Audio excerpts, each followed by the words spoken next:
Well, hello, folks out there in YouTube land. Got a big show lined up for you. Oh, yeah, end of fake injuries. It could be coming to a head. Also, keeping coaches is really difficult. We're going to talk all about that. Now, I didn't do a show yesterday. I was out on the golf course. I was unavoidably detained. But I'm ready to do a big show today. And I'm not going to waste your time. We're going to get right on into it. Yeah, the NCAA is mulling a rule change. They may very well end this fake injuries nonsense. You notice they got a little picture of Ole Miss for some reason. I wonder why. And many of you remember Ole Miss and all their fake injury nonsense. Lane Kiffin, I'm looking in your direction. Now, you folks saw this a while back. This was actually against Kentucky. Look at this right here. Go down. Oh, God. Oh, I've just never been hurt so bad. Go down. Go down. I'm telling you, you need to go down. We need a timeout. Oh, there we go. There's a free timeout. That's on offense, which is kind of rare. These are actually photos of a fake injury where Lane Kiffin's literally ordering the guy. Here's the first image. There he is. He's literally telling the guy to go down. You can see his fingers pointed down, and you can read his lips. He's saying go down. And here he is yelling at him to go. Obviously, this was back during COVID. But you can see there he is pointing to the ground. When I tell you to go down, you better go down. And the announcers were going crazy on him over this. That's how long this has been going on. It's like 5 years of this crap. And here he is talking to the player. When I tell you to go down, you need to go down on the field so we get a free timeout. How many times do I have to tell you this? And this, folks, this is Ole Miss's injury report right before the game. He had 25 people listed as injured, or possibly questionable, probable, etc. So he's already setting up for all the injuries. South Carolina had 5, by the way. Oh, yeah. I got a little bit heated over that. I got tired of it. I really did, and I've made it my mission. I was going to put a stop to it if I could, and you folks helped a bunch. Those videos went viral, and it wasn't long before Greg Sankey slapped a $50,000 fine threat at any coach that pulls that crap, then $100,000, then you get suspended. So I think a lot of us got tired of it and did something about it, and Greg Sankey finally listened. How's bragging camp going? So I was very happy about that, and you noticed about 90% of the fake injuries stopped. Now they're trying to get rid of fake injuries totally, and it's really a pretty simple concept, and we've talked about it in the comment section a bunch, talking about a new rule, and the members of the NCAA Rules Committee are considering this rule change right now. Says injured player would have to sit out the entire drive. God, we've talked about this so much. Just have them sit out the drive. Just sit them out. It's very simple. You can't come right back in the next play. You know, they do make them sit out one play, but that's it. You know, you might have a 14-play drive, and they're right back in there running a 4.440, and they couldn't even hardly move their leg 30 seconds before. It's a free timeout, and it's to slow down the momentum of offense. Now, if there's anybody out there that knows that, it's Lane Kiffin, because he goes fast. Of course, my Tennessee Vols go fast, and he used that on us back in 2021 a bunch. It drove us crazy. And that's why he got golf balls thrown at him and the French's mustard and all that. That's why they were ticked off in Neyland Stadium, and he got a good – plus, they don't like him worth a crap either because he stabbed us in the back in the day, leaving us the day before National Signing Day in the middle of the night. Oh, yeah, that was real cute. And then he got fired on a tarmac over at USC. We all love that. So anyway, it looks like there's a really good chance this will get passed. And it's just such a simple rule change.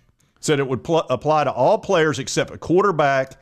And I believe they're going to do this green sticker deal to where the quarterback or the defensive player with the green sticker, who is the guy that gets the communication from the coach, they can come back in after they're out the one play, because they think it would have too much of an impact in case, you know, the quarterback just tweaks something. That would be tough for him to stay out the whole series. So they are making, I think, that adjustment, which will calm the coaches down. It says if the Rules Committee can create a formal proposal, it would advance to the Playing Rules Oversight Panel in April for its approval. And here again, it talks about the green dot players, etc. And Lane said he was happy about it, which, look, he may be. He may be wanting the NCAA to save him from himself. That happens sometimes. He's like, well, if nobody else can do it, then I can't complain, and, you know, we'll just play football. Which maybe down deep that's what he wants, but God, he used to wear it out, man. It was terrible. And it affected games big time. What he did to Kentucky last year was awful. I mean, it was borderline criminal. There was like 12 or 13 injured players, and every time Kentucky'd have a splash play, they'd suddenly go down. Kentucky somehow won that game. It was a miracle. and it actually kept Ole Miss out of the playoff. But anyway, that's big news. This fake injury nonsense could be over with. I mean, it's already pretty much solved to 80 or 90%. Let's just solve it 100%. Make them sit out the series. That way, hey, you know, you're worried about player safety. Now you can watch them and make sure they're okay. So anyway, that's great news, I think. Let's try to straighten this nonsense out. All right, now let's talk about keeping coaches. Man, is it tough to keep assistant coaches right now. It really is. Now, one thing that has happened, you noticed a lot of coaches didn't get fired this year. There were 0 coaches fired in the SEC. That has a lot to do with the settlement coming in April, which would be allowing revenue sharing. Every team's got to come up, well, if they want to compete, $21 million in revenue sharing, and that's got to come right out of their budget.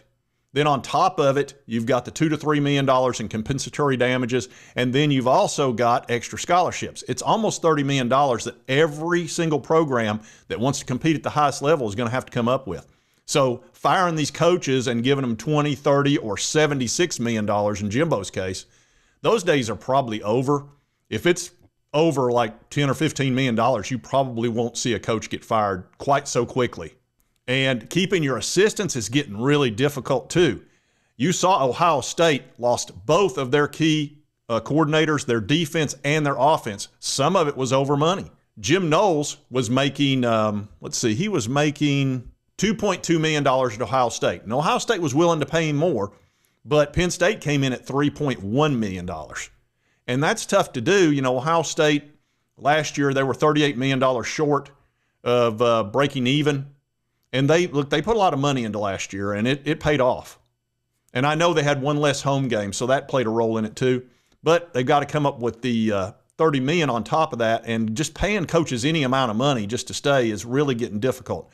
Tennessee's dealing with that. We're going to talk about that in a second. But then on top of it, Chip Kelly, which was a great hire as offensive coordinator. That guy is really, he's smart as crap when it comes to that. And he was making $2.2 million at Ohio State.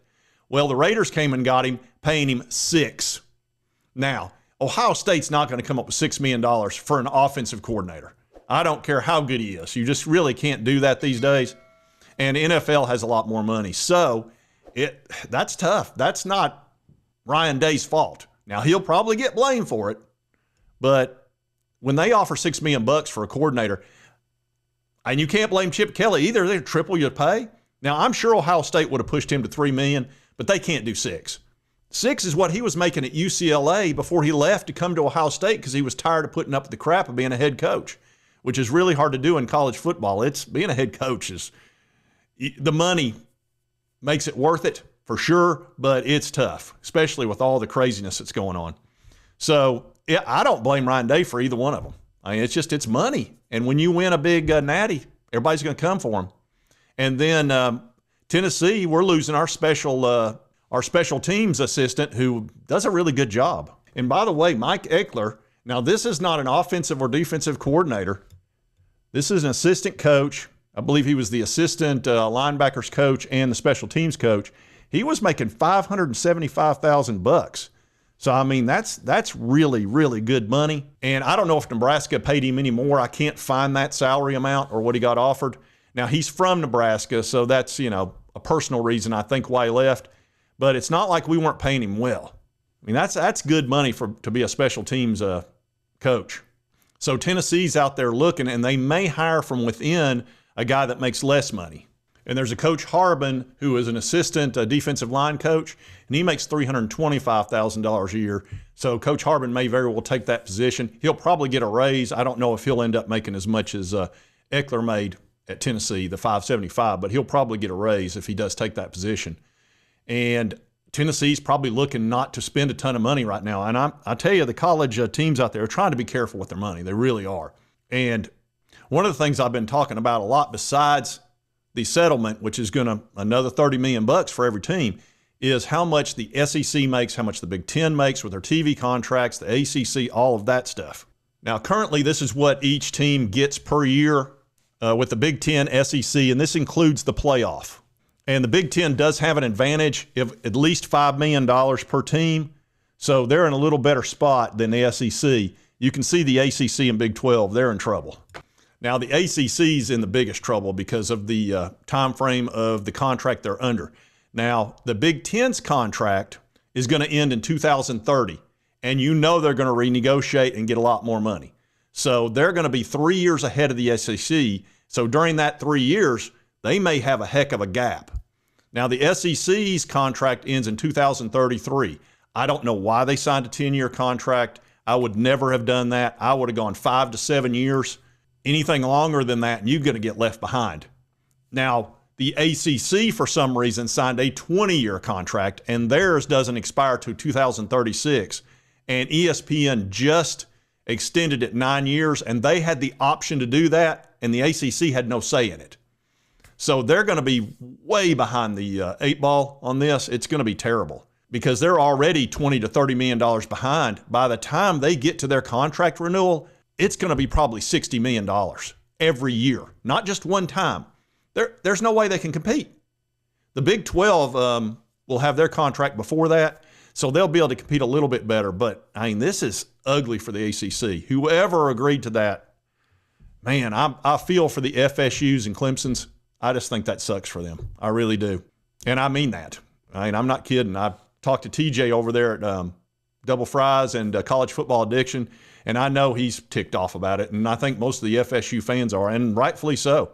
This money thing is becoming a huge issue, and if you're behind the stick, so to speak, you're going to get left behind. It's really, it's tough. And the SEC is going to be a little bit behind for about 3 years. It could get tricky because the Big Ten already has an advantage financially. Now they have to do all that crazy travel because they've got members out in the West Coast and all over the place. So there's a lot of extra expenses in that, but still they've got quite a bit more money to use, and it'll get worse before it gets better. Oh, that was Dalton's line. Dalton, tell him. It'll get worse before it gets better. Man, I hate stepping over Dalton's line, but sometimes that happens. Anyway, thanks, Dalton. Roadhouse. All right, folks, I did want to cover all this because I thought it was pretty interesting. The fake injury thing is huge. We get the hell rid of that crap. So sick of that. And just get rid of it for good. I've always thought just let them stay out the whole series and this will stop. And then on top of that, keeping assistant coaches is really getting tricky. Tennessee, like I say, we just got a dose of it. It's the way it is. We almost lost Tim Banks. We had to give him a nice raise from $1.5 million to $2.15. That's a pretty big jump right there. That may have been why we couldn't increase Eckler's to keep him. But that's just, look, when you have a good year as a defensive coordinator, you're going to get a raise. If you have a bad year and your contract comes up, you gone. So it's a dog-eat-dog world out there. Anyway, if you like this content, be sure to hit that like button. Let's me know. Continue to cover all these big college sports stories. If you've not subscribed, boom, boom, boom. Hit that little button. Won't cost you a dime. Help you get my videos. And right over here is the most recent video that YouTube thinks you'll enjoy. We'll see you next time on Sports Talk Jay.